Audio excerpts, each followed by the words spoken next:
Position.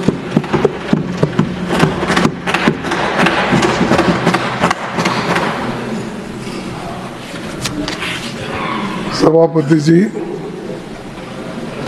सबसे पहले मैं आपका आभारी हूं कि ये मौका आपने मुझे दिया और अपनी बात रखने के लिए मुझे एक बहुत बड़ा समय मैं समझता हूं। और जो बातें हम कहने जाते हैं शायद जरा बड़े गौर से सभी अगर सुनेंगे तो मुझे भी अच्छा लगेगा और मैं सदन को भी चंद फैक्ट्स बताना चाहता हूं ताकि दूसरे लोग भी इसके बारे में समझें। मैं नहीं समझता कि उनको समझ में नहीं आती, ऐसा नहीं है कि कभी कभी गलतफहमी होती है तो उस वक्त ये गड़बड़ी मचती है। तो अपनी बात आरंभ करने से पहले मैं महाकुंभ में दिवंगत लोगों को श्रद्धांजलि देता हूं जिन्होंने आज हजारों की संख्या में वहां पर अपनी जान दी है कुंभ मेला। ये देखो, ये मेरा अंदाज। ये सर नहीं, ये गलत है तो आप बताइए सर। ये देखो, उसीलिए बोला ये गलत है, ये मेरा अंदाज है। अगर ये सच नहीं है तो आप बताइए क्या सच है। नहीं,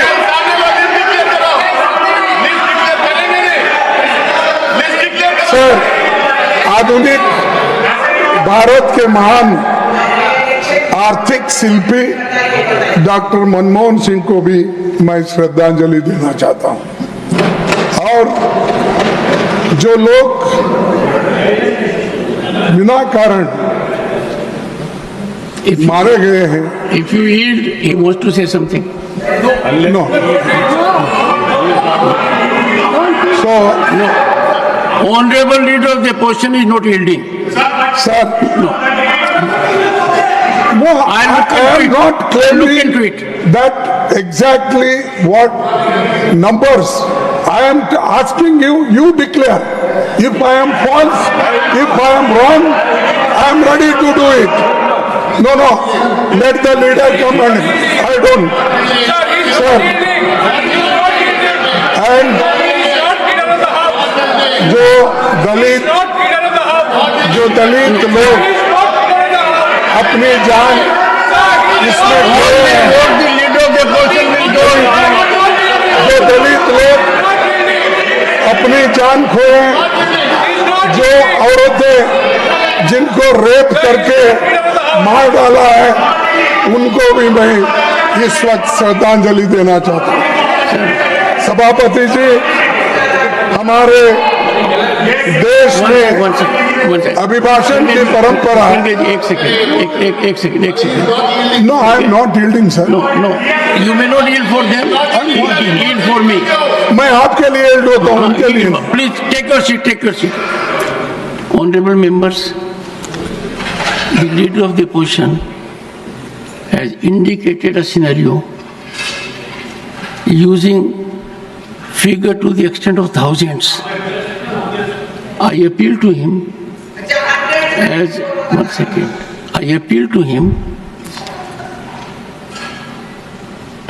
in this house, whatever is spoken carries great weight. You know it more than I do. Sir, you have spoken something which has benumbed everyone. Thousands. A message from here, even if contradicted, goes to the entire world. With your experience, I am sure it will pain every heart Sir, can you go to that extent? Sir, thousands you have used. I would appeal to you. I would appeal to you as a senior, one of the senior most leaders of the country, as president of the Congress party, that if you put a figure in thousands, I can only appeal to your conscience. I am in great pain. It is not expected, sir. It is not expected. I would appeal the leadership also. It sends a very bad signal. Sir आप I do not know how to react to this. No To assert in this house, everyone thousands. Sir Sir, एक minute I am sure, honorable leader of the opposition will give due consideration to my very fervent, passionate appeal that coming as it अरे does from सुनिए you. तो सुनिए मेरा भी Sir, go ahead. एक minute sir ठीक है मैं थाउजेंड्स बोला इसीलिए मैं इस अंदाज से नहीं बोला किसी को ब्लेम करने के लिए लेकिन वहां हुआ कितना कितने लोग मरे कम से कम वो इंफॉर्मेशन दे दो अगर मैं गलत हूं ठीक है मैं आपसे माफी मांग लूंगा गलत है तो अगर है कितने लोगों का ध्यान होगा कितने लोग मरे कितने लोग अभी भी लापता है ये करना चाहिए This is ठीक a है मैं छोड़ very देता हूं sad moment. Sir No, it's छोड़ a देंगे। very sad moment. I would expect you, sir, to on your own withdraw this statement. Withdraw this statement. It will help everyone. What message are we sending? Please allow him to speak. Please allow him to speak. Very painful, sir. वे आप आंकड़े बता दीजिए okay I appeal to you. I appeal to your good sense. राष्ट्रपति जी I appeal to हमारी your good संसद sense. का अभिनंदन है Please don't do it. और हम सभी Don't do it. उनका सम्मान करते हैं Persuading. इस अभिभाषण में सरकार के उनके मुंह से जो बातें कहलाई हैं उसमें कुछ नई बातें नहीं है From this theater, we are मैंने पूरा अभिभाषण सुना thousands of years. सरकार की तरह जो 11 साल से पानी पर लकीर सीटे यह अभिभाषण उसी कड़ी हिस्सा का है इसमें कई विफलताओं को भी सफलता के रूप में बताया गया है सबका साथ सबका विकास ये हमारे अभिभाषण में है कम से कम इसमें से मैं बता सकता हूं कि किसका साथ कौन कौन साथ आपको दिए और किन किन का विश्वास आपने पाया तो इसको मैं आपसे उनका उत्तर चाहूंगा कि आपके तरफ से जब कभी भी वो उत्तर देंगे तो कौन देंगे अभी पता नहीं है देने वाले कोई भी हो वो इस मौके पे देंगे सर बीजेपी सरकार बनी तो दावा की सबका साथ सबका विकास होगा बाद में एक साल बाद फिर शब्द जोड़े गए और 2 शब्द आ गए नहीं उसमें सबका विश्वास अब सबका प्रयास तो 4 शब्द जुड़ गए उसको तो मैं पहले तो सबका साथ सबका विकास इस पे कंसंट्रेट करूंगा फिर उसके बाद सबका विश्वास और सबका प्रयास इस पे बोलूंगा फिर उसके बाद जय बापू जय भीम जय संविधान उस पे बोलूंगा बस इतना ही इसके लिए तो आप मुझे जो भी हाँ इजाजत देंगे या मेरी बात सुनेंगे सर जितने भी उन्होंने वायदे किए वो सब खोखले निकले। एक भी मेरे को ताजुब हुआ साहब, जो प्रपोजर और सेकेंडर को यहाँ पर उन्होंने जो कहने के लिए मौका दिया, ठीक है आप किसको भी दे सकते हैं, लेकिन उनके पार्टी के कोई भी नहीं है। दोनों को उन्होंने बोलने के लिए अभी अभी मौका दिया। यह अच्छा बात है, जो नए लोग आते हैं उनको बोलने के लिए मौका दिया, इसीलिए धन्यवाद। तो मैं उनका धन्यवाद करता हूँ, जो बाहर से आए हैं उनके लिए। और one second.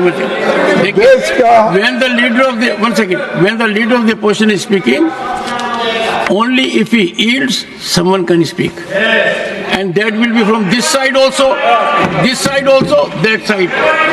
If any member feels देश का hurt, किसान, they can take recourse to rules. You can take recourse to rules. देश का किसान और बेरोजगार आत्महत्या करने पर मजबूर है। बेरोजगारी ने सारी सीमाएं तोड़ दी है। महंगाई ने आम आदमी को उसकी कमर तोड़ दी और गांव देहात के लोगों की हालत तो बदतर हो गई। यह सरकार चंद अमीरों के विकास की गारंटी दी। मैं उसी लिए बोला कि सबका साथ सबका विकास, लेकिन ये सरकार चंद अमीरों के विकास की गारंटी दी है और आम जनता के दुख और मुसीबत इसलिए लगातार बढ़ रहे हैं। अगर आप देश के हित में कुछ बातें बोलते हो तो मैं समझता हूं कि आप सबके लिए कहते हो। अब सबका विकास आप चाहते हो, सिर्फ अदानी का, अंबानी का और किसी दोस्तों का ही विकास नहीं। गरीब जो जमीन पे है, खेत मजदूर है, किसान तो फर ऊपर है, किसान है, इन लोगों के हित में सोचने का छोड़ के सुबह उठते शाम तक यही बातें बोलते रहते हैं। विकास, ये पोर्ट उनको दिया, ये पोर्ट इनको दिया, ये रास्ता इनको दिया, उन्हीं का विकास हो रहा है। गरीबों का कोई विकास नहीं। गरीब मर रहे हैं, इन्फ्लेशन में मर रहे हैं, अनएम्प्लॉयमेंट है, इसकी कोई आपका चिंता नहीं। लेकिन आप अब आंकड़ा देता हूं तो ये अमृत काल, सब मैं तो समझता हूं ये अमृत काल है क्या विष काल है, क्योंकि सुसाइड कर रहे हैं किसान। कितने सुसाइड कर रहे हैं?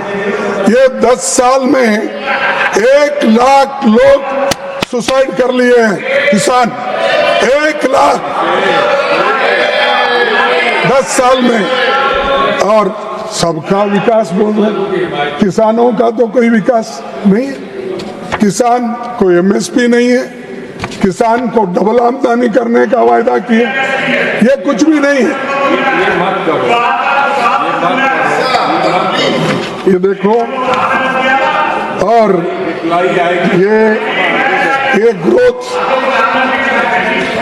ये ग्रोथ नहीं, जॉब भी नहीं, और आज जो हो रहा है सिर्फ बेकारी बढ़ रही है। सर 2013 में मोदी जी सीएम थे गुजरात के, यूपीए सरकार थी यहाँ पर, तब उन्होंने क्या कहा था, फिर कोई इसको छेड़छाड़, मैं उन्हीं के शब्दों में कह रहा हूं। रुपया अस्पताल में है, जब डॉलर के मुकाबले में रुपए की कीमत गिर रही थी, उस वक्त 60 रुपए पे कुछ था, तो उस वक्त आपने क्या कहा था? मोदी जी ने कहा था रुपए अस्पताल में है। हाँ, तेरा बाप का भी मैं ऐसा साथी था, तू क्या बात करता है? उसको लेके घूमा। चुप चुप चुप चुप चुप।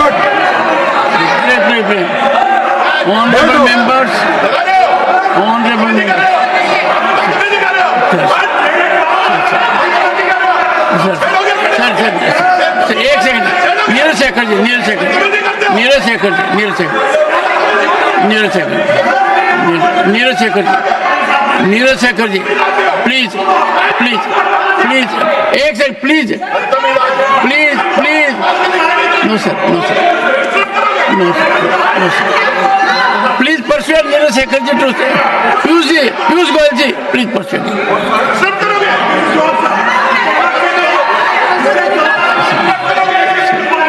One second. No,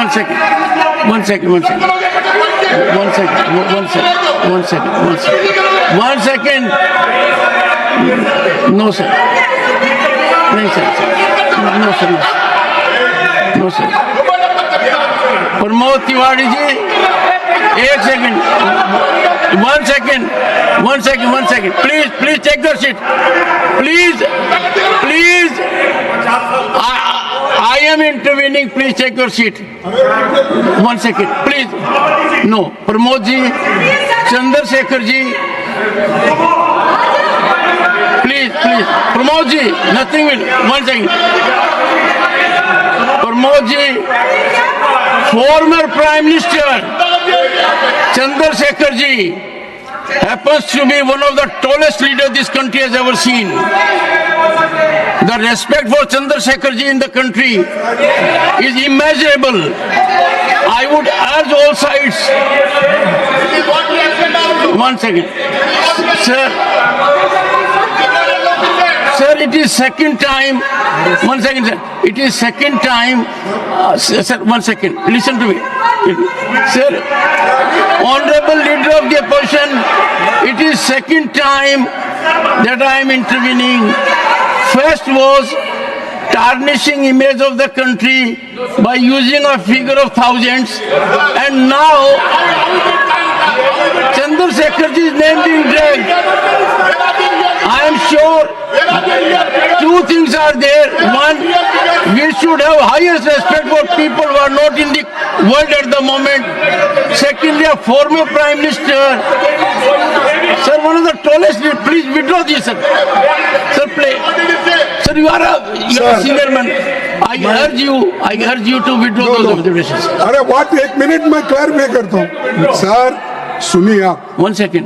देखिए, मैं उनको कभी भी मिलता हूँ, बड़े आदर के साथ मिलता हूँ. अरे सुनो, और मैं I am sure nobody in the house. No सुनो तो सुनो आप. Let me. देखो साहब, हम हमारे सीनियर लीडर थे, हम दोनों साथ में गुलबर्गा में वायलेट 144 के बोल के हम दोनों को अरेस्ट करके जेल में डाले थे. हमने देखो, कृष्णा का, मोहन दारिया, चंद्रशेखर, ये सभी लोग थे. तो इसीलिए बोला आपके पिताजी हमारे साथी है, बोले तो एकदम उठे. He is one of the tallest leaders. Sir, चलो. We must have highest respect for one of the tallest leaders in the country. I have great respect, and he was with us in the moment. जब 10 point programme चल रहा था तो हमारे साथ थे. सारा देश में उन्होंने घूमा और अपनी बात को बताया. आप बहुत सीनियर नेता हैं, वो आपके साथ नहीं थे, आप उनके साथ थे. Such a tall leader. अरे हमारे साथी थे बोलने तो. Sir, allow him to speak. You see, I appeal to your good sense, sir. Being a very senior person, देखो सर, 2013 में मोदी जी सीएम थे और यूपीए सरकार मेंबर कि आपके बाप. We have to have respect तब ये for कहा था. Sir, we have to respect for all our former prime अरे ministers. तुम बात करना है या नहीं बात करना है, बता दीजिए आप. नहीं बात Sir, करना है, please चले जाइए बाहर. withdraw, sir. Bring down the temperature. Withdraw, sir. Sir देखो, रुपया अस्पताल में है, आईसीयू में पड़ा है. कहाँ था? नेपाल, पाकिस्तान, बांग्लादेश, श्रीलंका. करेंसी नहीं गिरती पर हिंदुस्तान का रुपया पतला हो जाता है। ये किसने कहा? मोदी साहब ने कहा। तो अब तो वेंटिलेटर पे है, अब 87 रुपीस गिर रहा है और फिर भी यहाँ तारीफ हो रही, तालियां बजा रहे, बातें बहुत बनाते। अरे पहले की स्थिति भी देखो, आपने क्या कहा, आज आप कह रहे हैं उसकी भी तुलना करो। अब बार बार किसी को इंसल्ट करने के लिए आप ये बातें कहते हैं तो अध्यक्ष जी, अपने चेयरमैन साहब, ये ठीक नहीं है। इसीलिए आपसे मैं रिक्वेस्ट करता हूं, जब कभी भी हम बात करते हैं, जिनसे मिले हैं, जिनसे हमारा वाद विवाद हुआ है, ऐसे लोगों की बात करता हूं। मैं चुप, किसी के लिए अपमान करना ये मेरी आदत नहीं है। सर, ये तो वेंटिलेटर पे रखे हैं। फिर मनमोहन सिंह जी के जमाने में, जो प्रधानमंत्री काल में भारत की जीडीपी ग्रोथ 7.8 थी और जबकि बीजेपी राज में आंकड़ा 5.8 पर गिर गया है। लेकिन मानते नहीं, हमेशा अपनी बात जो पहले बोलते हैं उसी पे वो खड़े होते हैं। ठीक है, उनको हक है, वो खड़े होने दो। लेकिन जब तक आपका ग्रोथ नहीं होगा तब तक आप एम्प्लॉयमेंट कैसा क्रिएट करेंगे? जब आपका इकोनॉमिक ग्रोथ नहीं है और आप कोई, आज जितने भी बातें यहाँ पर रखी गई है, मैं बजट पे नहीं बोल रहा हूँ, मैं सिर्फ अपने राष्ट्रपति भाषण में जो इसमें लिखा है वही मैं बोल रहा हूँ। जो एम्प्लॉयमेंट के बारे में और जो शिक्षा के बारे में सारी चीज़ें जो बोली वो मैं कह रहा हूँ। तो सर, ये एक तरफ है और 11 साल में इन्होंने पहले तो इतना अपमान किया डॉक्टर मनमोहन सिंह जी का। किसी ने कहा भाई वो रेनकोट डाल के नहाते हैं, किसी ने कहा ये चुप्पी साधते हैं, बात ही नहीं करते हैं, गूंगे हैं, ये कहा। किसी ने ये भी कहा अरे ये बड़े बड़े लोग उधर से आए तो क्या कहे कि एक मनमोहन सिंह जी नहीं, ये खुद उनको हुकूमत चलाने नहीं आती और कोई लोग चला रहे हैं। ऐसे ऐसी बातें अपमानजनक की, लेकिन मनमोहन सिंह जी सहन किए देश के भलाई के लिए और सबके भलाई के लिए। उन्होंने मौन नहीं तोड़ा। कभी मोदी बाबा बोले, कभी मोनी बाबा बोले। तो ये आदत, अपमान करने की आदत ये लोगों को है, लेकिन हम अपमान सहने वाले। जो मनमोहन सिंह जी किए वो खामोशी से किए, बकबक के नहीं किए। वो बात जो भी की है, जैसा कि मैं हमेशा बोलता हूँ, कभी गुस्से में आते हमारा कौन, जयराम रमेश, मैं बोलता हूँ अरे भाई ये दूसरे लोगों ये बात आपने बहुत सही कही कि जयराम गुस्से में होता है। ये बहुत सही बात कही। नहीं, मैं ये बोला, आपके तरफ से भी बोला, क्योंकि आप हमारे में ही आते हैं, शूद्रों में, आप उधर नहीं जा सकते। तो इसलिए मैं उनको बोला भाई अपना 100 बकना, ये बम्मन का 1 लिखना बराबर है बोला। तो ये क्योंकि आपको मानना पड़ता साहब, क्योंकि आप हमारे कैटेगरी में आते हैं। और ये मनुस्मृति जो है, आपको कोई सहूलत नहीं दी इसमें, सिर्फ उधर के लोगों को सहूलत दी। आप पढ़े सब क्या मनुस्मृति? मैं ये 4-5 ये करा हूं, मैं दे देता हूं। हाँ, अरे तुम्हारे लोगों ने लिखी हुई, अरे तुम्हारे लोगों ने लिखी हुई है। अरे चुप बैठो, बैठो भाई। हाँ सर, इसीलिए मैं ये कहूंगा If you can, सर, मैं और मेरे को तो सर ये देखिए सर, देखिए मैं एक शेयर करूं। जमाना जानता है किसका दामन चाक कितना है। जमाना जानता है किसका दामन चाक कितना है। तेरे बदनाम करने से कोई बदनाम क्या होगा, तेरे बदनाम करने से कोई बदनाम क्या होगा। तुम्हारे चाहने वाले मुबारक हो तुम्हें, लेकिन जो हमने कर दिया तो तुमसे काम क्या होगा। यह मनमोहन सिंह जो किए वो करने का तुम्हारे हाथ से नहीं होता, लेकिन तुम बदनाम करने की कोशिश करें। बहुत से बातें बोलते रहे, लेकिन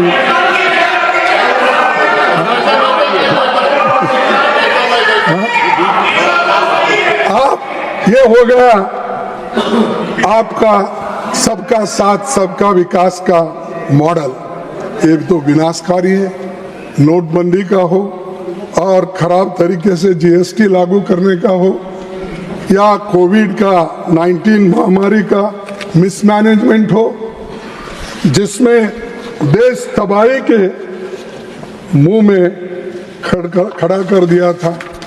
तो ऐसी चीजें हो गई है, उसको मान लो, लेकिन एक तरफ लोगों को इतना धोखा देते हो, दूसरे तरफ अपनी वाहवाह कर लेते हो। सर, पढ़े लिखे नौजवान साथी हमारे देश में इतने हैं, वो सब बेकार हैं, अनएम्प्लॉयड है, उनको नौकरी नहीं मिल रही। लेकिन मैं पूछना चाहता हूं सरकार से, सर, सरकारी नौकरियों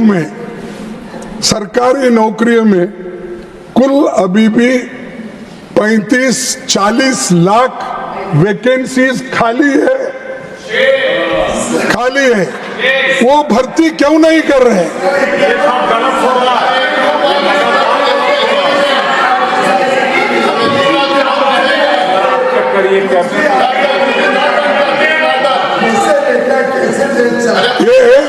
ये देखिए, तो ये सबका विकास अगर करना है, ये 30-40 लाख वैकेंसीज भर्ती करो गवर्नमेंट में, जो रेल में है, पोस्ट में है, टीचर्स में है, केंद्रीय विद्यालय में करो, ताकि शेड्यूल कास्ट के बच्चों का रिक्रूटमेंट नहीं होना।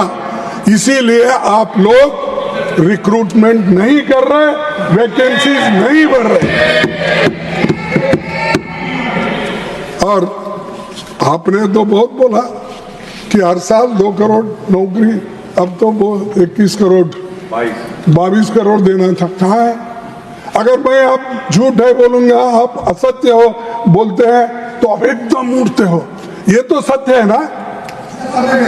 तो ये सर, इनके पिछले बजट में भी इन्होंने ये कहा था 500 अच्छे कंपनियों को, हमारे युवाओं को स्टाइफंड देकर वहां पर उनको भेजेंगे और वहां पर नौकरी दिलाएंगे। और दूसरा इनका ये था कि खेती को ये हमेशा नंबर 1 बोलते हैं, engine number 1।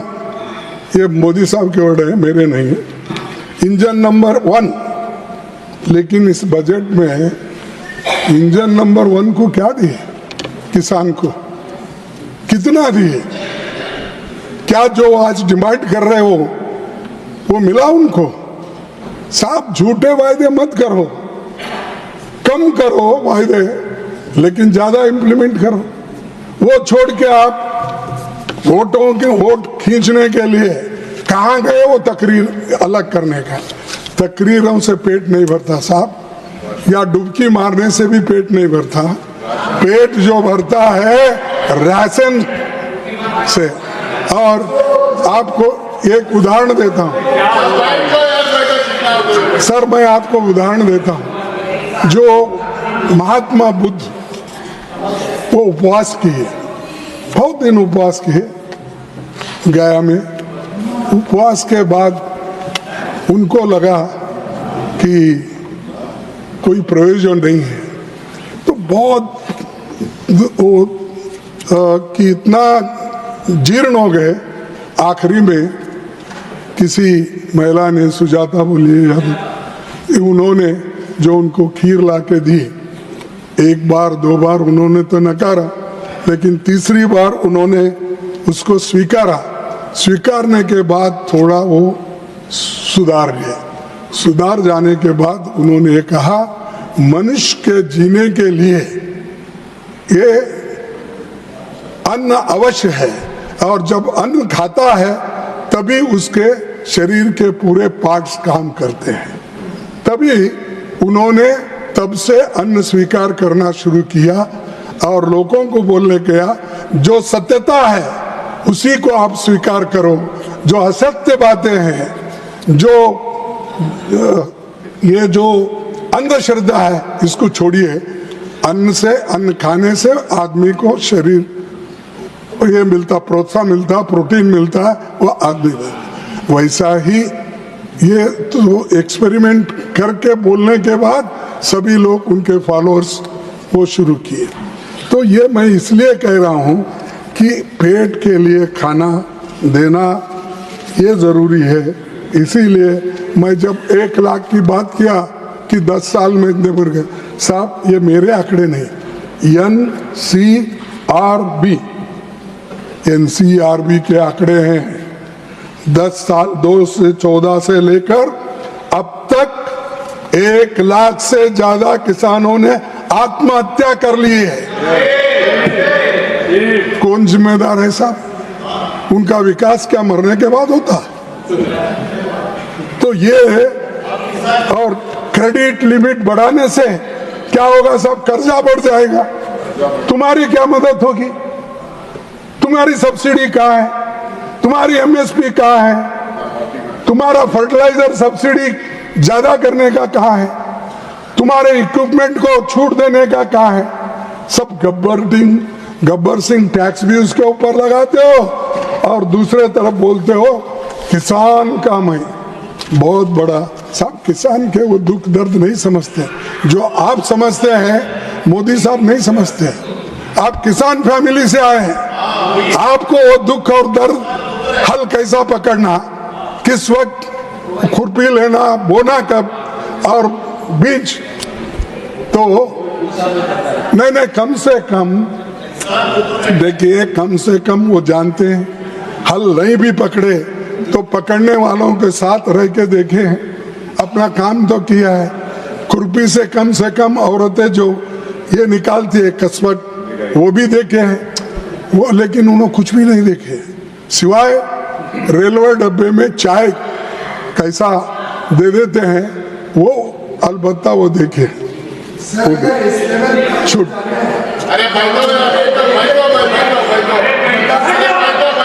MSME sir MSME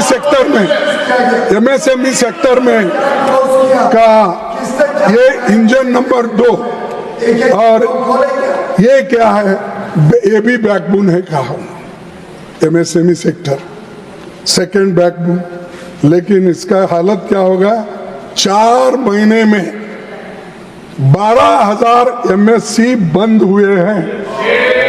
ये आप ही के आंकड़े हैं, मेरे नहीं, जो अपने इससे मिलते हैं, हाँ उससे हमने लिया है। तो हाँ CMI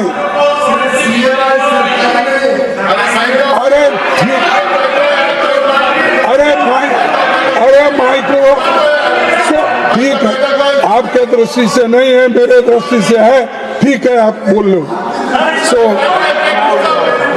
सर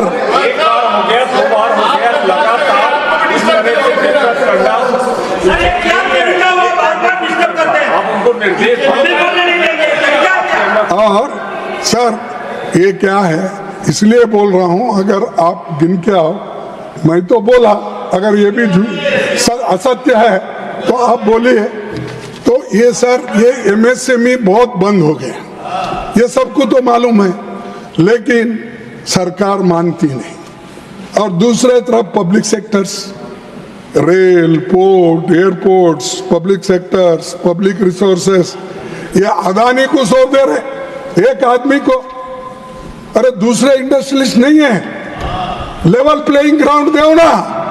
तो आप लोग क्या करते हैं सर, उनको जो होना वैसे ही रूल्स बना के एक एडवर्टाइजमेंट निकालना और ताकि उनको ही मिले ऐसा कर देते हैं।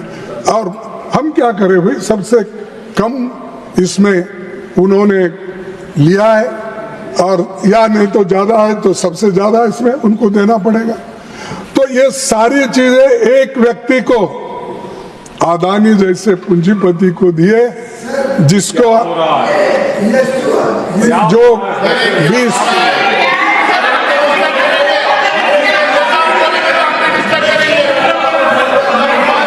अरे सर सर सर मैं इनके लीडर बात करें तो हमको डिस्टर्ब करेंगे, बात करने नहीं देंगे। सर यह तरीका है कि हाथ को पब्लिक में खड़े हो जाते हैं, फिर इनके लीडर को बात करने नहीं देंगे आप। देखो मैं तो पब्लिक सेक्टर के फेवर में हूँ, रहूंगा, और गरीबों के लिए मदद करने का वो एक ही तरीका है जो पंडित जवाहरलाल नेहरू ने निकाला। और सर मैं एक छोटी सी बात करता हूं, जो गोपाल दास नीरज ने कहा था। क्या कहा था? जो लूट ले कहार की दुल्हन की पालकी, जो लूट ले कहार ही दुल्हन की पालकी, हालत यही है आजकल हिंदुस्तान की। औरों के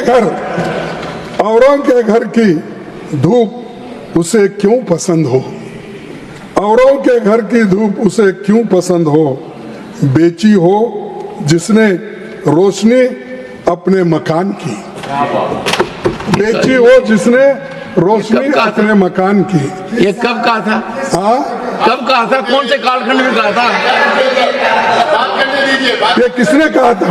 गोपाल दास नीरज ने कहा। Digvijay Singh ji, if a chair speaks, sir please have some respect.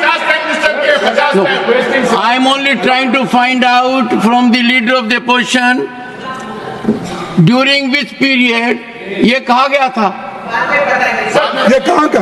ये देखो, ये तो He's responding. आज की सरकार पर सटीक बैठता है। नहीं सर, देखो साहब, ये कब कहा गया था? देखो पब्लिक सेक्टर को जो खत्म कर रहे हैं उनके लिए गोपाल दास नीरज ने ये कहा था। कब कहा? वही बात। हाँ, कौन से साल में कहा? अरे कब कहा? तारीख होना क्या उसको तारीख थोड़ी देते।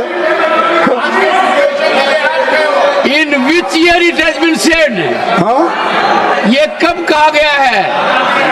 अरे अगर वो होना है तो मैं किताब आपको भेजूंगा। नहीं, किताब की बात नहीं है।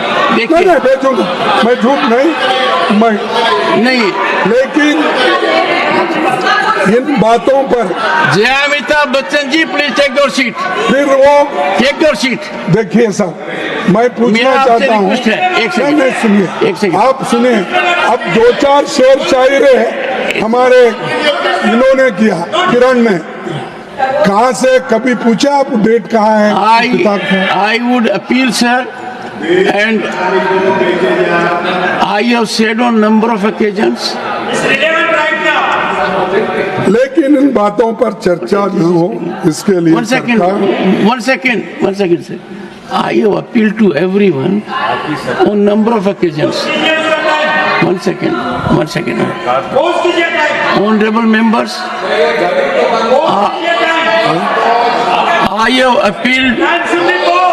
I have appealed.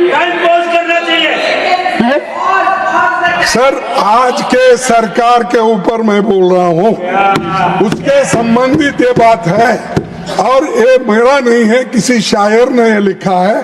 मैं आपसे पेश कर रहा हूं, आप स्वीकार करो या रिजेक्ट करो, लेकिन हमारा आपके खिलाफ ये आवाज रहेगी। शायर ने कब कहा? सर, शायर का दिमाग कब घूमा? शायर का दिल कब पसीजा? क्या बात वो तो बताइए, बताइए सर, आप बात करें ना बात करें बताइए।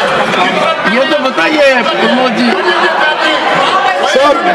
सर मेरा टाइम जा रहा है। आप सर, डिस्टर्ब करें कंटिन्यूअसली। सभापति जी, अल्पसंख्यकों ऐसे को लगता हिंसा है, ऐसे और लगता है उत्पीड़न कि प्रमोद मोदी जी की चुप्पी ने अपने लोगों बीजेपी को के चंद लोगों को नफरत उस तरह फैलाने राय की दीजिए, छूट दे दी है। इस भाषा का उन पर उपयोग कोई करते हैं शेर के कार्रवाई लिए। नहीं है। ये तरीका है कोई? और मणिपुर ये यदि किसी के मन में भ्रम मणिपुर है आपके साथ कि चेयर दबाव में आ जाएगी, कुछ भी बोल दोगे, दबाव that is में not कैसा? acceptable. ये कुछ भी कैसे? No, I will not understand it. You people have got into habit and the leadership is overlooking it. एक minute sir, The leadership sir, of the party is Sir. overlooking such kind of a conduct.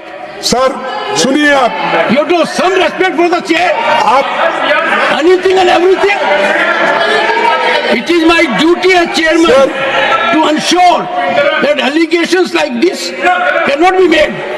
You have gone to the अरे extent वो of तो saying सरकार के thousands खिलाफ of है। inquiries. आपके खिलाफ थोड़ी Secondly, है, Chandrasekhar ji, सरकार के खिलाफ है। I have to सुनिए आप, protect everybody, अगर sir. नहीं मानते तो I आपकी have to मर्जी। protect देखो साहब, reputation, particularly of those अल्पसंख्यकों who are not पर with us.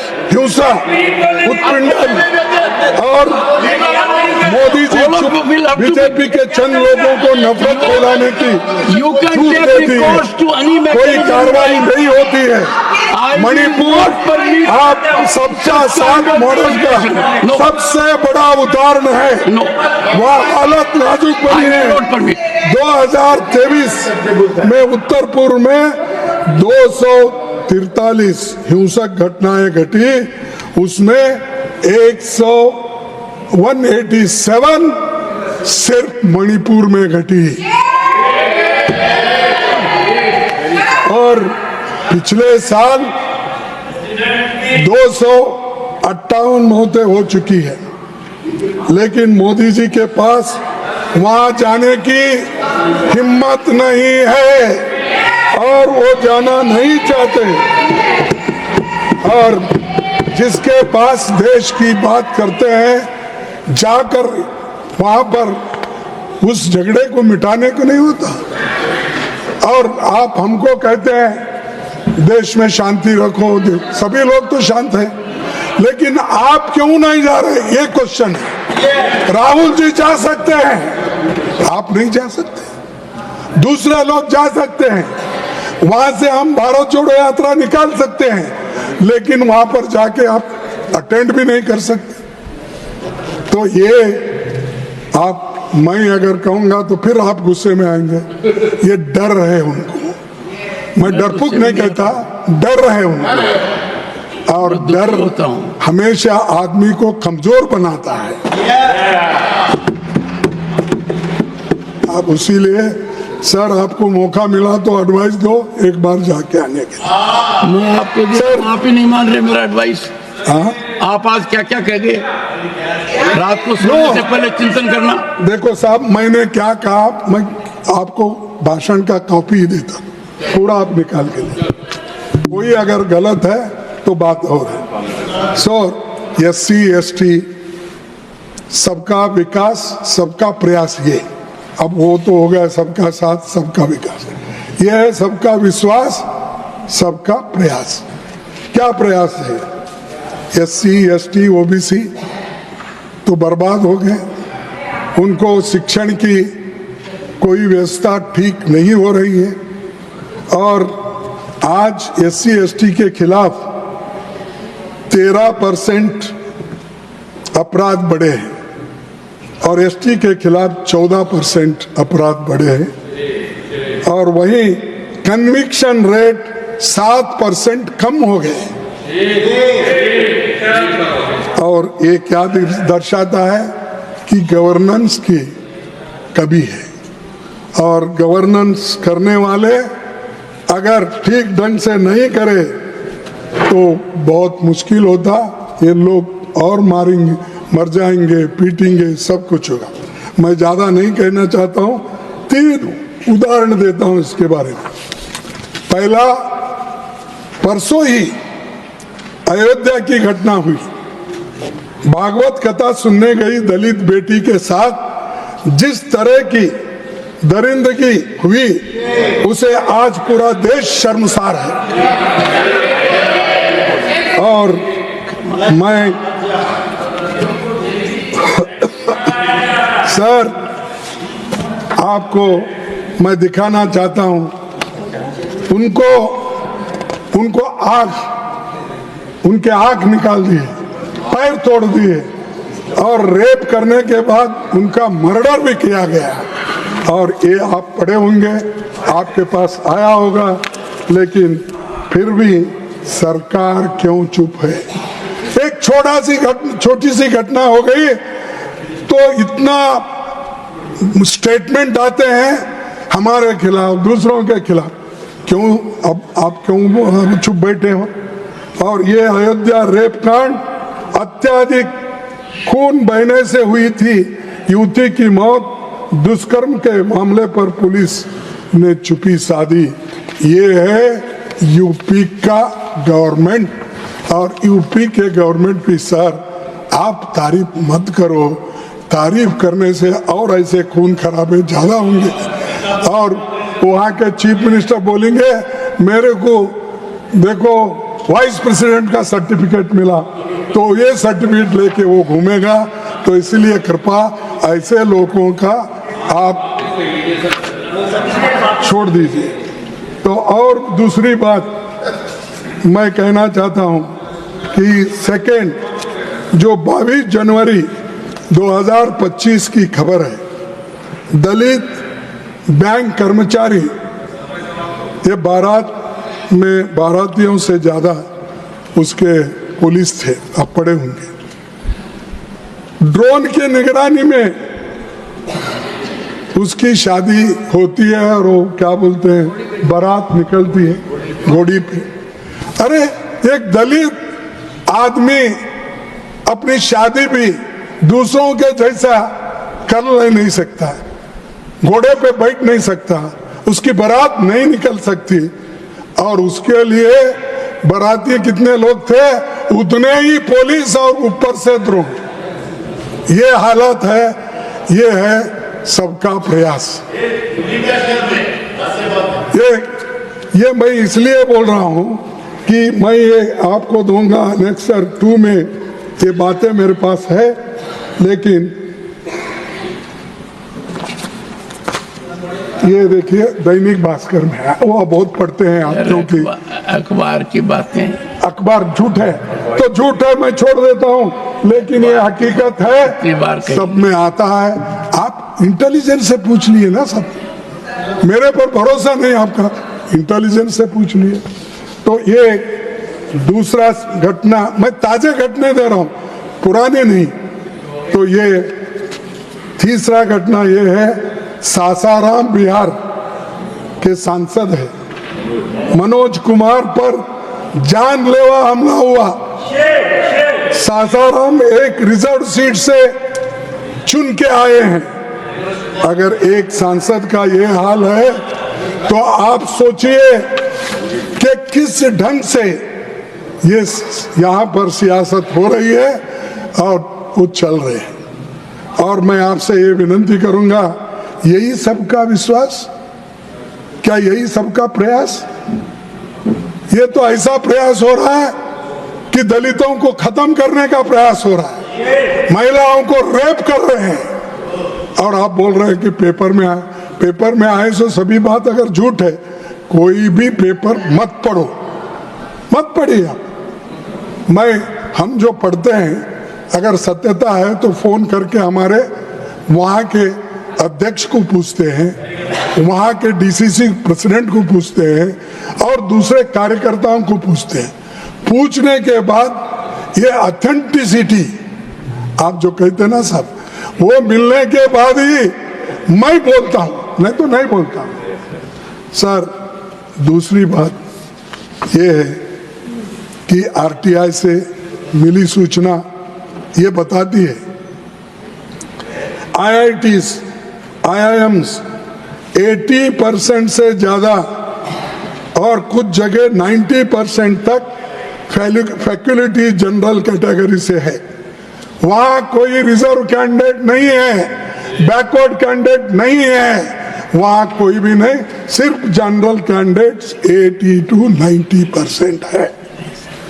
और ये तो राइट टू इंफॉर्मेशन से बात कर रहा हूं मैं, राइट टू इंफॉर्मेशन, क्योंकि आप ऑथेंटिसिटी पूछते, इसके लिए मैं बोला भाई राइट आपके टू। भाषण के बाद डायरेक्शन दूंगा, आप कंटिन्यू कीजिए। तो सर, SC ST OBC को उच्च शिक्षा और नौकरियों के संवैधानिक अधिकारों से वंचित किया जा रहा है। यह पूरी साजिश है और इन लोगों को अंधेरे में रखना, उच्च शिक्षण से अलग करना, ये आज के बीजेपी सरकार में हो रहा है। मैं दावे से कहूंगा कि ये लोग इनको खत्म करना चाहते हैं, शिक्षण से वंचित करना चाहते हैं। जो मनु ने लिखा उसका प्रूफ वो लोग कर रहे हैं। Sir, central universities, IITs, IIMs, IIITs, ये सब इसी तरह से चल रहे हैं। वो भी मैं आपको दूंगा, लेकिन आप बोलेंगे वो भी पेपर का है, लेकिन पेपर का नहीं है, वो RTI से निकाले हुए आंकड़े। हाँ, अरे कोई भी रहने दो, अरे कोई भी रहने दो, अगर नहीं है तो बात और है, लेकिन जो गलत है गलत मैं करूंगा। बैठो बैठो, अगर जो गलत है गलत है। हाँ, तुम मनुवादी हो तो सर आप स्कॉलरशिप बंद कर रहे हैं, SC ST और OBC छात्रों का स्कॉलरशिप में कटौती की है, प्री मैट्रिक स्कॉलरशिप बंद करें। ये क्या है साहब? ये विकास है सबका, ये प्रयास है उनको आगे बढ़ाने का। और 2015 सुनिए आप, 61,000 से अधिक एडेड स्कूल्स बंद हो गए। बेटी पढ़ाओ, बेटी बचाओ, बेटी पढ़ाओ, ये हाल है। 61,000 से अधिक एडेड स्कूल बंद हो गए। उत्तर प्रदेश में 27,000 सरकारी स्कूल बंद करने का काम चल रहा है और स्कूल रैशनलाइजेशन नीति से 50,000 और स्कूल बंद किए जाएंगे, रैशनलाइजेशन। तो बीजेपी सरकार पूरे शिक्षा तंत्र पर कब्जा करने में, UGC रेगुलेशन में सरकार चाहे किसी को भी वाइस चांसलर बना सकते और राज्यों का अधिकार गवर्नर को सौंप दिया गया है। और ये सरकार ऐसी है, चुनी हुई सरकार की बात कम सुनती है, गवर्नर की ज्यादा सुनती है और गवर्नर को यहाँ के सिखा के भेजता। सर आप नहीं सुनते थे वो बात और है, लेकिन यहाँ जो है तो गवर्नर को इंस्ट्रक्शन दिया जाता है। ये लड़ाई तमिलनाडु में चल रही है, ये लड़ाई ये इसमें अपने तेलंगाना में चल रही है, ये लड़ाई अपने कर्नाटक में चल रही है, ये लड़ाई अपने केरला में चल रही है। सर अब क्या वेस्ट बंगाल में भी चली, अभी भी चल रहा है। तो नहीं, आपके जमाने की बात नहीं करूंगा, आप अध्यक्ष हैं, मैं नहीं करूंगा, मैं वो पाप मैं नहीं करूंगा। अब यहाँ इसलिए नहीं करेंगे हाँ? क्योंकि जब मार्गरेट अलवाजी मेरे खिलाफ प्रतिद्वंदी थी, हाँ, तो उन्होंने आपका समर्थन नहीं किया था। आपका समर्थन नहीं किया था, मेरा किया था। अच्छा ठीक है। आप देखो साहब, आप तो मैं बोलना पड़ता, आप तो हरफन मौला है फिर। हाँ, आप दुश्मन को भी दोस्त बना लेते हैं। हाँ, और ऐसा बोलना पड़ता है मुझे, साहब तुम्हारा रंग कैसा है, तुम्हारा नहीं पानी रे पानी तेरा रंग कैसा है, जो मिला है वैसा हूँ। तो आप सबको घुमा देंगे। तो इसलिए सर फेडरल स्ट्रक्चर को खत्म कर रहे हैं लोग। देखो डेमोक्रेसी है, आज हम हैं कल नहीं रहेंगे, कोई भी यहाँ पर शाश्वत नहीं रहेगा, लेकिन एक गलत प्रेसिडेंट नहीं होना चाहिए। गलत अगर हम आज करें वही चलेगा आगे भी, उससे देश को नुकसान है, उससे लोकतंत्र का नुकसान है, उससे कोई भी हमारे संविधान को तोड़ मरोड़ के कुछ कर सकता है। इसीलिए मैं आपसे कहूंगा कि हर जगह जो गवर्नर हावी हो गए हैं अपने लोकल गवर्नमेंट पे, ये अच्छा नहीं है। और मैं देख रहा हूं कोई 8 दिन, कोई 10 दिन, 6 महीने तक फाइल्स आते नहीं, गवर्नर के पास गए, कोई नॉमिनेशन है आता नहीं, जब तक यहां से वहां पर क्लियरेंस नहीं मिलता वो आता नहीं। मेरे को समझ में नहीं आया। मैं भी जब विरोध पार्टी की वहां मेरी गवर्नमेंट थी, मैं था उसमें, तो गवर्नर जनता पार्टी के थे, हम कोई प्रपोजल भेजे वो जल्दी आती थी, ठीक ढंग से आती थी। कोई ऐसी आज जो चल रहा है क्वारी भेज के भेजना अननेसेसरीली, ये गवर्नर रूल नहीं करना, जो जनता ने चुनी हुई सरकार है उसकी बात सुनना, ये मेरा विनती है आपसे। और ये जब नहीं करेंगे फेडरल सिस्टम को अब खत्म कर रहे हैं। दूसरी बात ये है सर, और गवर्नर्स आजकल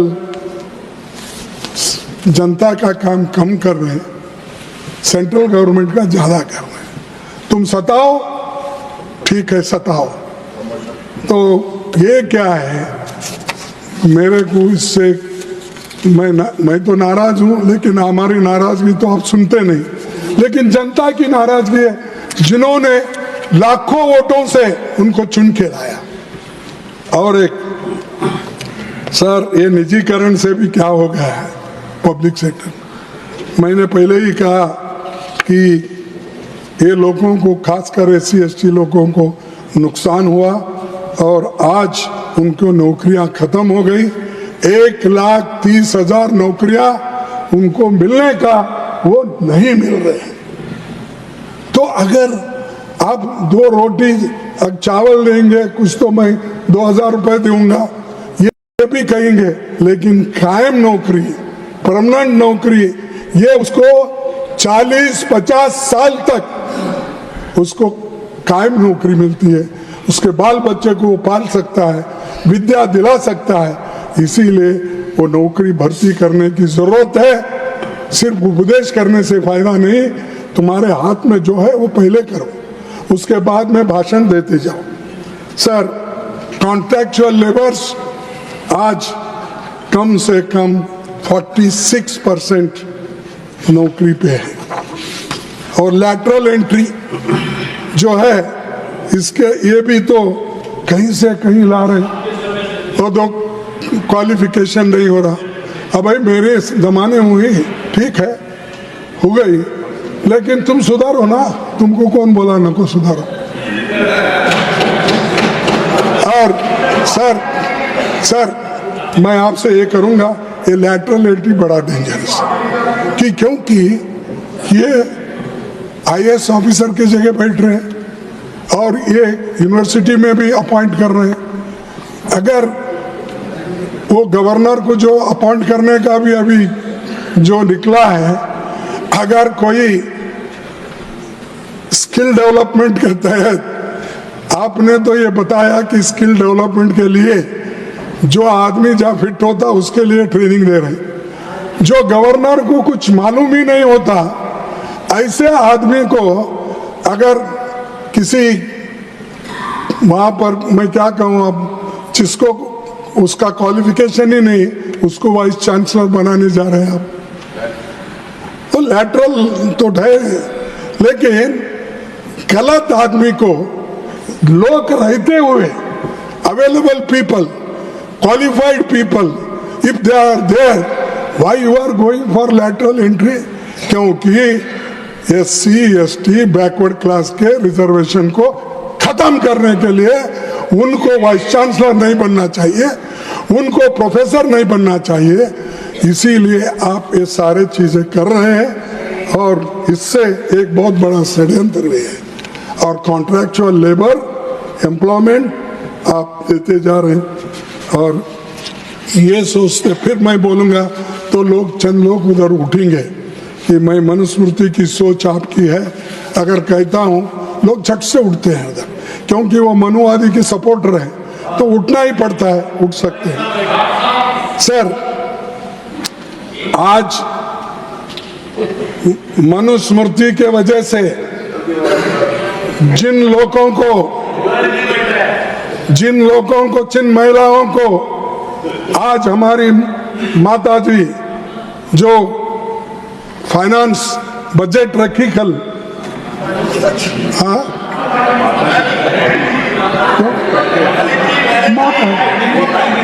अच्छा ठीक है, हाँ, रेस्पेक्टेड फाइनेंस मिनिस्टर, अगर जो बजट आज पेश की वो संविधान की देन है, मनुस्मृति की देन नहीं है। ये मनुस्मृति देखो, औरतों को कोई हक नहीं देना, शूद्रों को कोई हक नहीं देना, इसमें लिखा हुआ है। अगर कोई आज फाइनेंस मिनिस्टर बने, कोई एजुकेशन मिनिस्टर बने, कोई ये बने, तो ये देन है डॉक्टर बाबा साहब अम्बेडकर, पंडित जवाहरलाल नेहरू जी ने जो संविधान बनाया उसके तहत मिला। और हम लोगों को भी बोलने का अधिकार मिला, आज संविधान की वजह से मिला। तो इसीलिए सर, ये मनुवादियों का मत सुनिए, कम से कम हम तो जो हो गया, आगे का रास्ता देखेंगे क्या होता है। तो दूसरी चीज, मैं आपको जाति जनगणना, इसके बारे में, जाति जनगणना के बारे में इसलिए हम कहना चाहते हैं कि जाति जनगणना अगर एक बार हो गई तो सबकी हालात, मासी हालात मालूम है, और कौन से स्टेज में कौन सी कम्युनिटी है, उसका फायदा अपने को मिलता है। और जिसको सहूलत हम देना है उसको हम सहूलत दे सकते हैं। इसीलिए ये जाति जनगणना कर रहे हैं। ये किसी और को छेड़ना, किसी को अपमान करना, किसी के इसलिए नहीं। बैकवर्ड क्लासेस जिनको आज बहुत बैकवर्ड में फिर बैकवर्ड है, मोस्ट बैकवर्ड, तो इनकी सब हालात मालूम होगी। तो इसीलिए हमको एक योजना करने में, स्कीम बनाने में उसका फायदा होगा, इसलिए कर रहे हैं।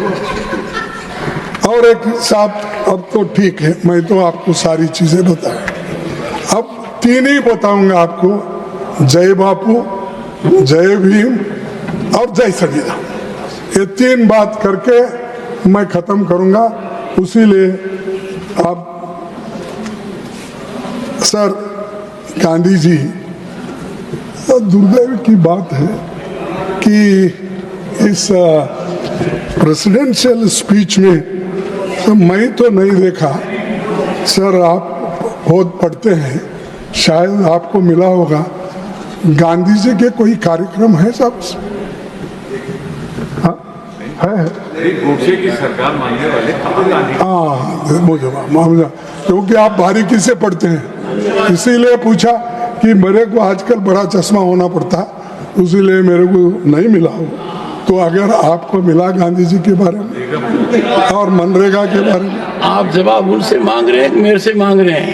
हाँ, आप जवाब उनसे मेरे से मांग रहे हैं? महात्मा गांधी नहीं, आप जवाब मेरे से मांग रहे हैं कि इनसे मांग रहे हैं?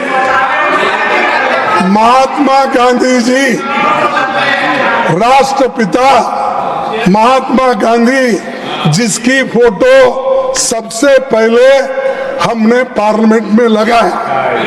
अब आज आप सावरकर की फोटो लगा रहे हैं। वो बात और है, और गोडसे की पूजा करते हैं वो बात और है। तो सर, जब सर उनको इतना महत्व दिया जाता था बाबा साहब का, तो जब वो साउथ अफ्रीका से लौटे तो हर वक्त उनका डाक निकलता था। तो कई चंपारण का, कई सत्याग्रह, क्विट इंडिया, ये सारी जो सारे समय पे उनके डाक चिट्ठी निकलती थी। लेकिन आज महात्मा गांधी जी गायब है आपके बजट में, उनका नाम नहीं। मनरेगा तो उसको महात्मा गांधी के नाम से ही हम रखे थे, और इसीलिए आपने कम किया कि 86,000 करोड़ पहले था, आज भी वैसा ही है जैसा कि झील के पानी, क्या बोलते हैं वो, झील के जैसे ठहरा हुआ पानी के जैसे। तो ये मेरे को समझ में नहीं आया, गांधी जी के विचार को मानने वाले लोग और खुद बार बार बात करते हैं, आपने ना भारत छोड़ो आंदोलन में उनका मदद किया और अंग्रेज को मदद किया था उस वक्त। और याद रखना जरूरी है, हिंदुस्तान स्वतंत्र करने के लिए अरे सुनो भाई, सर हेडगेवार ने संघ के कई कार्यकर्ताओं को आजादी की लड़ाई में शामिल न होने का सुझाव देते हुए कहा था, तुम्हारे परिवार की देखभाल कौन करेगा। गोलवलकर ने भारत छोड़ो आंदोलन के बारे में लिखा था, इस समय भी संघ का निरंतर कार्य चलना चाहिए, आंदोलन के बारे में मत सोचिए। ये गोलवलकर गुरुजी बोले, वो हेगड़ेवार बोले, गलत नहीं।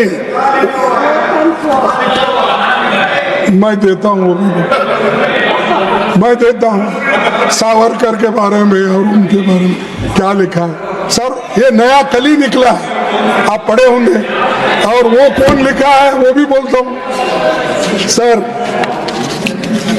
और उसके बाद में गांधी जी तो 2338 दिन जेल में थे, नेहरू जी 3259 दिन जेल में थे। आपके लोग कितने थे, कहाँ थे, कितने करें? तो आप जेल नहीं गए, लड़ाई नहीं लड़े, जाने वालों को भी रोक दिए। ऐसी है सरकार, ऐसी है पार्टी है, ये लानत है। और ऊपर से हम देशभक्त हैं, हम देश को बचाने वाले। अरे देश को तो क्या बचाए थे, तुम देश के लिए फाइट भी नहीं करे हैं। और अब क्या हो गया, अब तो देश का बचाने का तो छोड़ो, देश को बेचने वाले बन गए।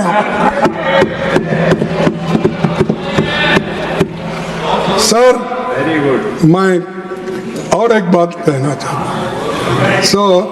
2014 में बीजेपी के नेता लोग ये समझते हैं कि आजादी 2014 में मिली, जब मोदी जी चुन के आए उसी वक्त देश को आजादी हुई।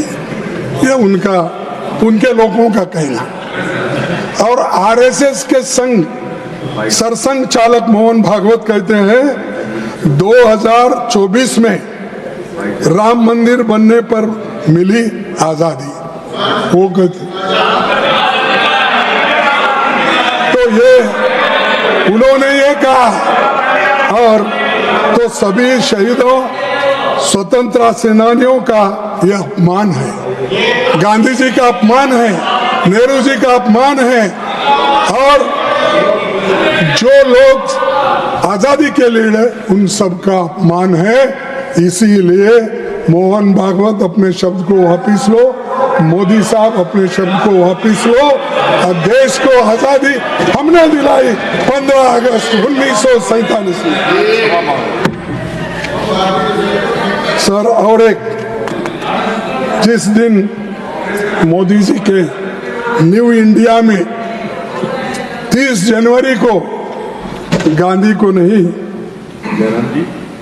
गोडसे को याद किया जाता है, गांधी जी की शहादत पर जश्न मनाया जाता है, और 1948 में जो हुआ 2025 के हिंदुस्तान में यही हो रहा है।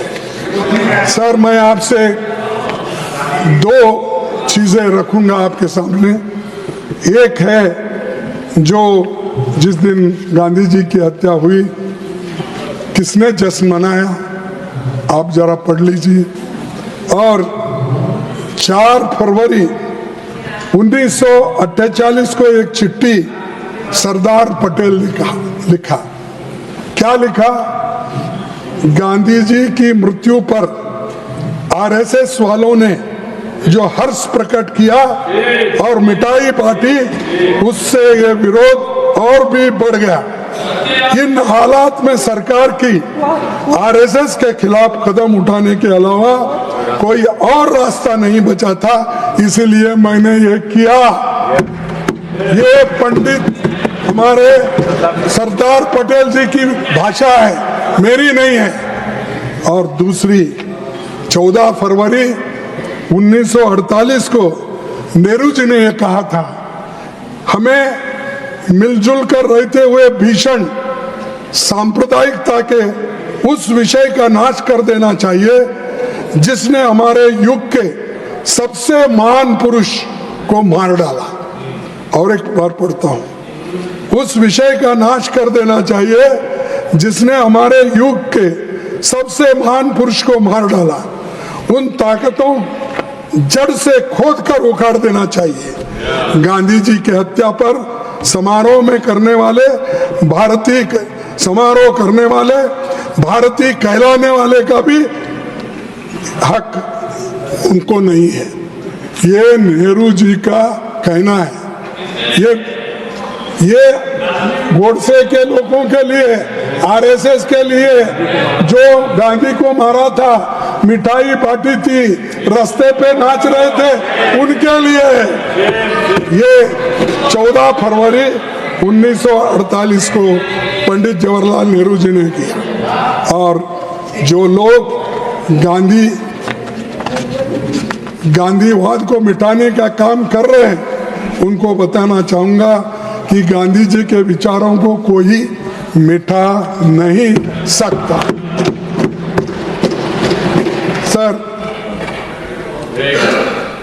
सर, मैं यही कहूंगा कि अब जय भीम पे आऊंगा। तो जय भीम का तो आपको मालूम है, जो बाबा साहब अम्बेडकर ने इस देश के संविधान लिखा और गरीब लोगों के लिए उन्होंने बहुत अपनी श्रद्धा से काम किया।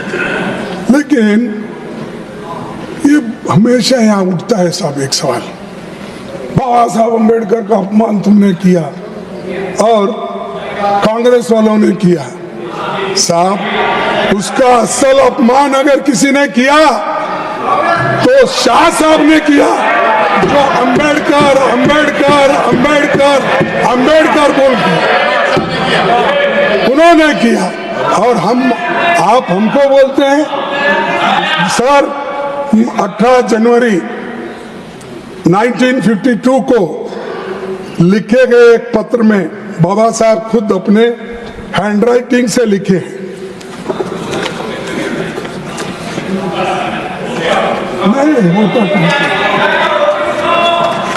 अपने हैंडराइटिंग से लिखा है। उसमें अरे देखो भाई, देखो अपने हैंडराइटिंग से ये पत्र लिखा है। ये पत्र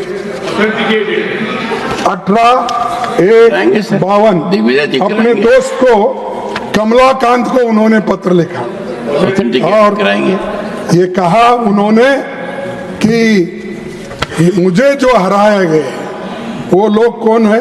मैं क्षमा चाहता हूं किसी पार्टी को अगर धक्का लगा तो जब मुझे माफ करना, लेकिन फैक्ट्स जब हम सामने रखते हैं तो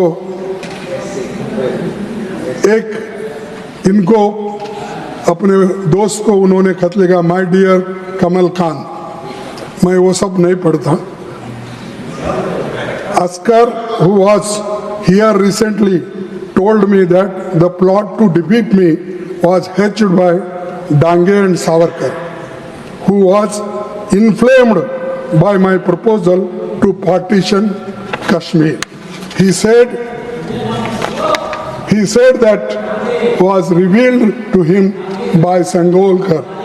Whatever the cause, we must acknowledge the following facts. बाकी तो अरे सावरकर और डांगे ने उनको हराया और बोल रहे हैं कि कांग्रेस हराई। कांग्रेस तो अपोजिशन, कांग्रेस एक पार्टी थी, बाबा साहब अम्बेडकर की शेड्यूल कास्ट फेडरेशन थी और वहां पर दोस्ती थी कम्युनिस्ट की, सोशलिस्ट की और शेड्यूल कास्ट फेडरेशन की। और शेड्यूल कास्ट फेडरेशन का कैंडिडेट बाबा साहब अम्बेडकर डिफीट होते हैं, डांगे इलेक्ट होते हैं और डांगे को इतने वोट मिलते हैं कि जो बाबा साहब अम्बेडकर, वो वोट अगर अम्बेडकर को मिलते उसमें से तो वो इलेक्ट होके आते, क्योंकि वो डबल मेंबर कॉन्स्टिट्यूंसी थी, डबल मेंबर कॉन्स्टिट्यूंसी। और डबल मेंबर कॉन्स्टिट्यूंसी में ऐसा कानून है, अगर जनरल इलेक्शन में अगर जनरल कैंडिडेट को ज्यादा वोट अगर मिले तो रिजर्व कैंडिडेट को अगर ज्यादा वोट मिले तो वो इलेक्टेड फर्स्ट, सेकंड इलेक्शन इसमें और दूसरा शेड्यूल कास्ट, यानी 2 शेड्यूल कास्ट इलेक्ट होते थे अगर वोट ज्यादा में। इसीलिए उन्होंने क्या किया कि अम्बेडकर को डालने के वोट उन्होंने डांगे को ही डाल दिया और एक कोई पार्टी का नेता है उसको दिया। ये कौन प्लॉट बनाए? ये सावरकर जी ने बनाया। आप पढ़ो, मालूम होता है आपको क्या है। सर तो उसके बाद सर मैं वही मेरा अभी भी डिमांड है, तो आप मानते या न मानते वो बात और है, थोड़ा तो मानने का कोशिश कीजिए। 17 दिसंबर 1924 को गृह मंत्री अमित शाह ने कहा कि मैं अभी आपके सामने कहा अंबेडकर अंबेडकर अंबेडकर अंबेडकर, इतना नाम अगर भगवान का लेते तो 7 जन्मों तक स्वर्ग मिल जाता था।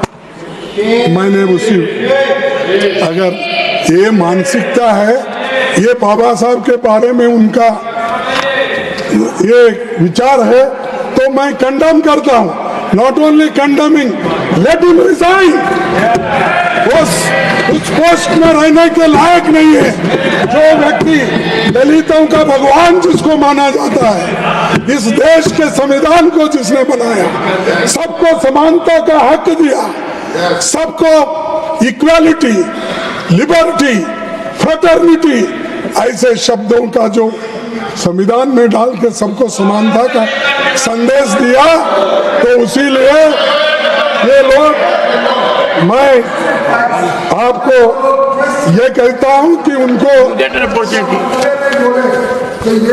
रिजाइन करने की आवश्यकता। अरे पब्लिक डोमेन में जो है वही बोल रहा हूं मैं झूठ या असत्य बोलने नहीं जाऊंगा। सर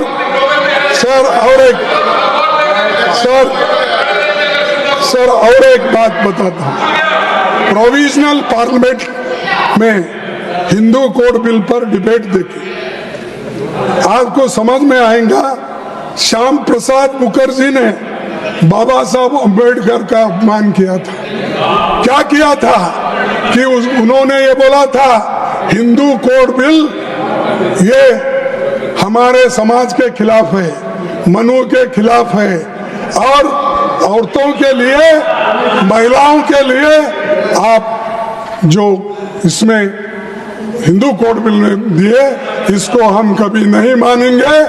ये कोड अपने पास रख लो, हो गए तो हम ऑनरी डिग्री देंगे आपको।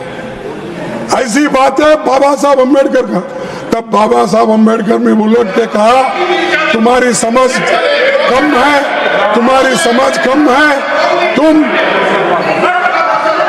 जो अल्कोहलिक लोगों के साथ फिरते हो वैसी तुम्हारी मानसिकता है, इसलिए मैं मानता नहीं। ये उन्होंने कहा था। ये बातचीत तुम डिबेट में पढ़ो ना भाई, कॉन्स्टिट्यूंट असेंबली के। तो इसीलिए सर उन्होंने सभी लोग इन्होंने विरोध किया, फिर भी ये शुक्र है कि जवाहरलाल नेहरू जी ने उसको 4 पार्ट में, सर आपको तो मालूम है ना, हिंदू कोड बिल फिर 4 पार्ट में आया, 4 पार्ट में पास हुआ। वो पंडित जवाहरलाल नेहरू जी ने किया और आज हमारे महिलाओं को और हर सिटीजन को उसका लाभ मिल रहा है। तो मैं इतना ही कहता हूँ कि ये आरएसएस के लोग ये बाबा साहब का पुतला जलाए, गांधी जी का जलाए, नेहरू जी का जलाए, तो इसीलिए मैं बोल रहा हूँ कि मैं तो पुरजोर तरीके से ये कहूँगा कि वो माफ़ी मांगे, अपना पद छोड़ दे, ताकि ये बता दे कि उन्होंने कितना अन्याय दलितों के ऊपर किया है और किस भाषा में किया है। उसके अलावा पंजाब में अंबेडकर की मूर्ति को तोड़ दिए, उसी तरह से यहाँ पर जो मूर्तियाँ सामने था उसको हटा के एक पीछे कर दिए, गांधी जी का भी पीछे कर दिए। अरे क्या मिलने वाला है आपको?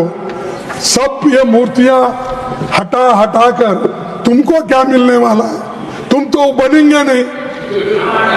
लेकिन जो बना है, जो देश माना है, उसकी मूर्ति अगर है तो आपको क्या दर्द है? वही भी क्या बोलते हैं कभी भी उठ के, अंबेडकर की मूर्ति तुम, अरे वो तो 2 अप्रैल 1967 में कांग्रेस पार्टी ने लगाई थी वहां, तुम नहीं। हम सब उसके लिए लड़े थे 62 में, जब हमारे सर आपको मालूम है अपने जो पंजाब के स्पीकर थे हुकुम सिंह उस वक्त, और राधा कृष्णन वाइस भी उस वक्त वो लगी थी, इनके वक्त नहीं है।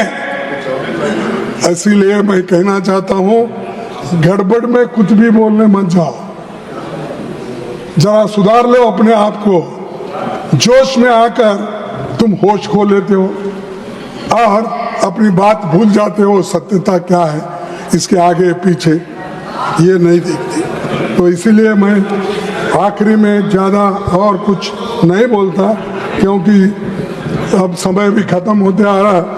तुम उधर देख रहे हो, हमारे पीछे के लोग मेरे तरफ देख रहे हैं।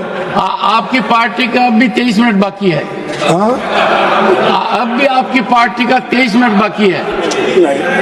आप इतने उदार हो, टाइम को भी पाबंदी लगाते हैं। हमारे पार्टी को मैं जो गलती किया हूँ उनको क्यों सजा देते? हाँ, उनको जो देने का है दो मुझे। सर, मैं मोदी जी के 10 झूठ बोलकर मेरे भाषण को खत्म कर, एक ये सत्य ही बोल रहा हूँ, सत्य के सिवाय कुछ नहीं बोलता। सर 2014 में बोले पहला जुमला, विदेश से काला धन आएगा, सबको 15 लाख मिलेगा। बोला या नहीं बोला? नहीं, उधर के लोग नहीं बोल रहे। सर दूसरा जुमला, हर साल 2 करोड़ नौकरियां देंगे। बोला या नहीं बोला? तीसरा जुमला, पेट्रोल डीजल की कीमत कम करूंगा। बोला या नहीं बोला? बोला। सर चौथा जुमला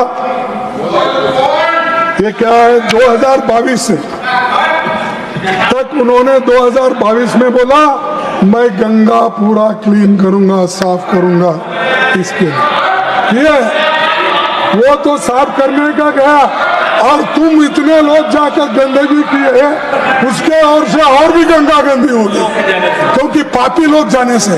श्रद्धालु नहीं, श्रद्धालु तो भक्ति से आते हैं। ये पॉलिटिकल लीडर्स है ना साहब, ये वो बहुत, इनकी गंदगी धोना बड़ा मुश्किल है। सर, पांचवा जुमला, इंफ्रास्ट्रक्चर प्रोजेक्ट्स को जल्द से जल्द जमीन पर उतरेंगे, ये पांचवा झूठ। और छठा जुमला, मेक इन इंडिया, मैन्युफैक्चरिंग में 2022 तक 10 करोड़ नई मैन्युफैक्चरिंग नौकरियां, बोला है नहीं बोला? और सातवां जुमला, 2022 तक किसानों की आय दोगुनी, बोला या नहीं बोला साहब? आप तो बोलिए, आप बोलिए साहब, आप बोलिए जरा, वाह नहीं सर। आठवां जुमला, नोटबंदी के बाद उन्होंने कहा, मित्रों मुझे सिर्फ 50 दिन दे दो, अगर मेरी कोई कमी रह जाए तो आप जिस चौराहे पर कहोगे मैं खड़ा होकर देश की जनता जो सजा देगा उसको मैं स्वीकार करूंगा। बोला या नहीं बोला? बोला। सर, नौवां जुमला, 2022 तक मुंबई अहमदाबाद बुलेट ट्रेन चलेगी। चल गई? नहीं चली। सर, 10वां जुमला, सभी किसानों को पीएम किसान का फायदा देंगे, ये उन्होंने 10वां जुमला। नहीं मिला। सर, 11वां जुमला, भगोड़े आर्थिक अपराधियों को भारत वापस लाया जाएगा और देश के लोगों को सौंपा जाएगा। लाए? नहीं सर, ये 11 झूठे मेन है, बता रहा हूं मैं। 11 जो उन्होंने जुमले बोले थे, ये तो सच है ना साहब? ये मैं ऑथेंटिकेट क्या करूं, आप तो सुने हैं। तो ऐसे जो जुमले देकर देश को जो फंसा रहे हैं, उनको आप नसीहत सिखाना चाहिए और उसके लिए आप लोग कहना चाहिए। और आखिरी में मैं ये बात करके अपने बात को समाप्त करूंगा, और ये बात एक ही करूंगा मैं, नफरत के ठेकेदारों, हिंसा के पैरवीकारों, कह दो गांधी जी डटे रहेंगे, कह दो गांधी जी डटे रहेंगे, इनके मारे नहीं मरेंगे, इनके मारे नहीं मरेंगे। ये जितना भी जोर लगा ले, दिल दिमाग में विष फैला दे, गांधी अपना काम करेंगे, इनके मारे नहीं मरेंगे, इनके गाने नहीं मरेंगे। इतना कह के मैं अपने बात को समाप्त करता हूँ।